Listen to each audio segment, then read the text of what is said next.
Jacques Osler, on vous retrouve comme tous les 15 jours pour continuer à parler de cette Europe qui paraît si mystérieuse aux citoyens que nous sommes. Nous avions entamé un chapitre consacré au Conseil de l'Union européenne ou encore Conseil des ministres. Vous nous aviez expliqué son organisation. Dans ce deuxième volet, vous allez revenir sur son mode de fonctionnement. Oui, Jean-Louis. Aujourd'hui, le fonctionnement. Alors tout d'abord, les attributions du Conseil des ministres. Ce sont des attributions tous azimuts. Le Conseil exerce, conjointement avec le Parlement, les fonctions législatives et budgétaires, ainsi que des fonctions de définition des politiques et de coordination. Là, je cite l'article 16 du traité de l'Union européenne. Alors voyons tout d'abord son pouvoir législatif.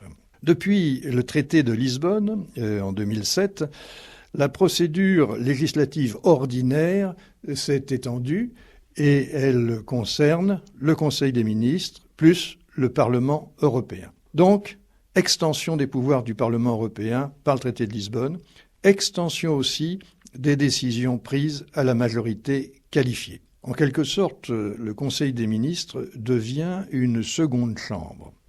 D'ailleurs, certains souhaiteraient qu'il devienne une véritable seconde chambre. Mais ça, c'est dans les propositions pour l'avenir. Le traité de Lisbonne transfère vers la Commission une grande partie de ce pouvoir exécutif. Ceci étant, il en reste une grande partie à la charge du Conseil des ministres. Alors, ce Conseil recourt à de nombreux comités composés de fonctionnaires nationaux pour préparer des textes d'application.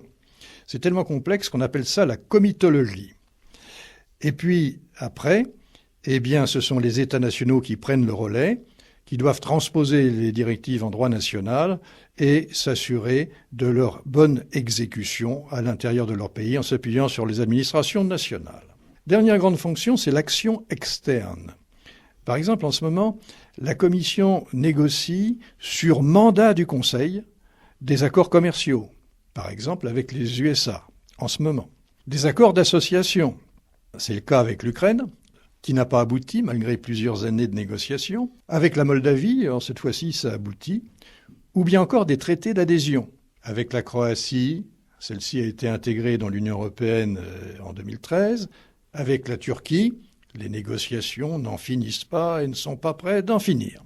Il est absolument nécessaire qu'un dialogue permanent s'établisse avec les autres institutions, notamment le Parlement européen, d'où une concertation préalable généralisée pour raccourcir les procédures.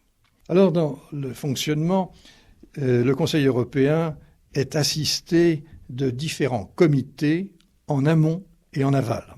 Ils sont tellement importants qu'il faut les connaître. Alors tout d'abord, ces comités sont saisis pour préparer les dossiers. Les représentants permanents nationaux. Il existe aussi des groupes de travail du Conseil avec plein d'experts et spécialisés par grands dossiers, par grandes matières. Puis, enfin et surtout, le COREPER. Le COREPER, c'est le comité des représentants permanents. Il est composé de fonctionnaires ayant rang d'ambassadeurs. Et c'est le filtre obligatoire avant que les dossiers ne soient traités en Conseil des ministres. Il se subdivise en deux. Commençons par le COREPER 2, puisque c'est le plus important.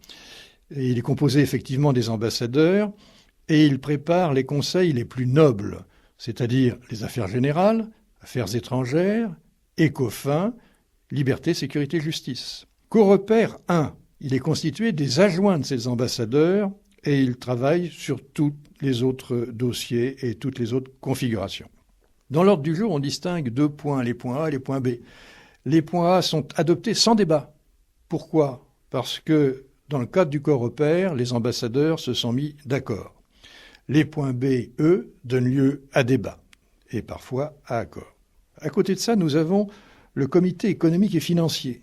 Alors, il est important, il est composé des directeurs du Trésor et d'un sous-gouverneur de la Banque centrale. Et ce comité suit la situation monétaire et financière des États membres. Et bien sûr, avec la crise, son rôle s'accroît. Et enfin, le comité politique et de sécurité, qui lui siège en permanence à Bruxelles, alors que son prédécesseur ne siégeait qu'une fois par semaine. Il suit la situation internationale qui intéresse la politique étrangère et de sécurité commune. Il contribue à la définition de la politique et surveille sa mise en œuvre. Alors maintenant, dans le fonctionnement, le vote. Bien, si on se réfère à l'histoire, au début, les décisions se prenaient à l'unanimité. Mais nous n'étions que 6 à l'époque. Et bien sûr, le traité de Rome avait prévu que progressivement, on passerait au vote à la majorité. Ça, c'était sans connaître le général de Gaulle. Parce que la commission a pris une initiative, elle était présidée par Walter Hallstein à l'époque, qui était un Allemand, et qui a voulu anticiper sur le passage à la majorité. Et malheureusement, il y a eu une réaction du général en juillet 65, qui a pratiqué la politique de la chaise vide, c'est-à-dire que la France n'a plus été à Bruxelles pendant 6 mois, suivi de ce qu'on a appelé le compromis de Luxembourg, en janvier 1966. Alors longtemps, on a interprété ceci comme résultant du général de Gaulle, qui n'était pas européen. En fait, de Gaulle était européen, puisqu'il a même présenté les plans Fouché, mais c'était un Européen intergouvernemental, qui ne voulait absolument pas de supranationalité. Et on a donc pensé que cette décision, ce compromis de Luxembourg, avait ralenti la construction européenne. Mais aujourd'hui, on pense tout à fait le contraire. Pourquoi ? Parce que ce compromis, en fait, accorde un droit de veto lorsqu'on a épuisé toutes les autres ressources, mais qu'un pays considère que ses intérêts vitaux sont en jeu. Et en fait, tous les autres partenaires de la France l'ont utilisé pour eux, et c'était un garde-fou pour accepter les décisions à la majorité, sachant que si on voulait en sortir, on pouvait le faire. Donc, révisons le jugement qu'on porte sur ce compromis de Luxembourg qui a été positif. À compter du 1er novembre 2014, le traité de Lisbonne change la pondération des décisions au Conseil des ministres. Pour prendre une décision, il faut une double majorité, 65% de la population de l'Union européenne et 55% des États. L'unanimité reste requise pour des questions d'ordre constitutionnel, ou bien lorsqu'il y a des réticences de certains États sur la fiscalité, la sécurité sociale, l'exception culturelle, et là on voit poindre le bout du nez de la France, ou bien certains domaines de la politique étrangère et de sécurité commune. Par exemple, on n'a pas pu décider d'aller en Irak à la majorité. Et heureusement pour nous, nous ne l'aurions pas accepté. Alors Jacques, qu'est-ce qu'on peut dire en conclusion de cette deuxième partie qui nous a permis de mieux comprendre les modes de fonctionnement de ce Conseil des ministres, de ce Conseil de l'Union européenne? Eh bien, c'est déjà compliqué, mais tout bouge, tout change, Jean-Louis. Le traité de Lisbonne, la crise, la dimension politique et stratégique des dirigeants, l'évolution de l'opinion publique bénéficient à l'intergouvernemental contre le communautaire. Ça bénéficie aussi au Conseil européen et au Parlement européen au détriment de la Commission européenne et accessoirement du Conseil des ministres. Cette évolution n'est pas saine.